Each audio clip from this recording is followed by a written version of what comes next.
Now we're talking about one way in which electricity is produced. And we all know that batteries are needed for flashlights, for starting cars, and for running portable radios.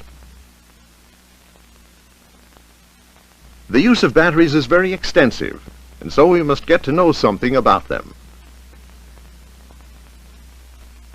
We know that the atoms of matter are normally electrically neutral. The electrons and protons exactly balance. And we also know that a movement of electrons is needed to produce an electrical effect, an electric current. So something has got to get the electrons out of the atoms and has to get them moving.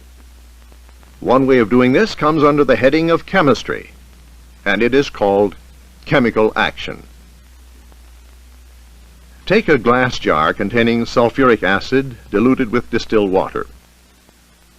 Now take a plate of the metal zinc and a plate of copper, each connected by a wire to an instrument which measures electric current.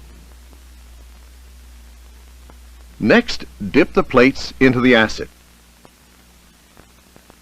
and a current flows in the instrument.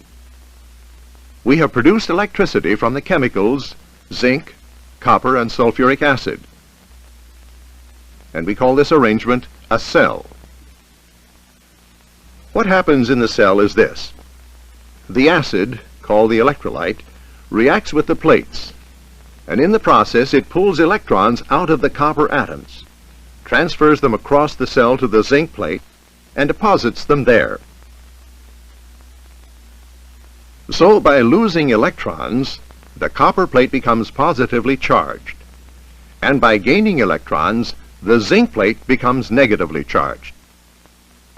This process would go on until there was no room for any more electrons on the zinc, and the process would stop with, as we say, the cell fully charged.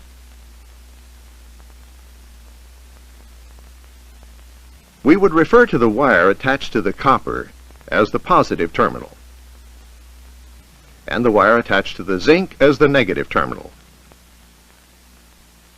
When we connect the plates to an instrument outside, electrons will rush from the negative terminal to neutralize the positive charge on the positive terminal, causing the instrument to register a current at the same time. There would now be room again on the zinc for some more electrons, and the transfer of electrons inside the cell would begin again. The current would continue to flow through the external circuit. However, within the cell, two things are happening.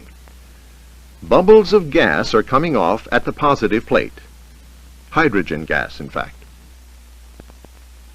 Also, the negative plate is being eaten away. Eventually, it would dissolve completely and the cell would be dead. It can never be recharged. A cell like this which can't be recharged is called a primary cell. In practice, the most common type of primary cell is the flashlight battery or dry cell. The zinc plate is now formed into the case containing the electrolyte. The copper plate is replaced by the central carbon rod, and the electrolyte is a paste of the chemical called ammonium chloride.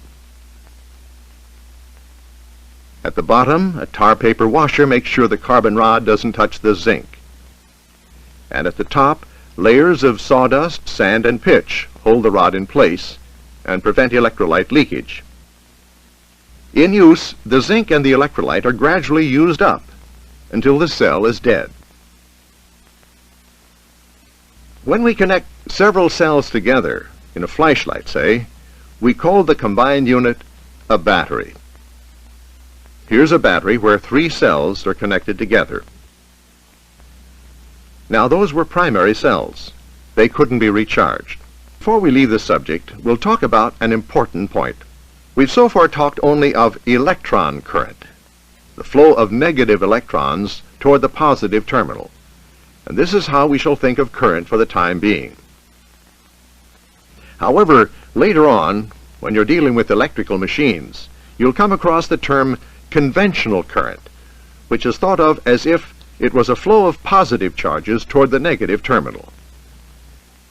You will soon learn to use the terms electron current and conventional current correctly.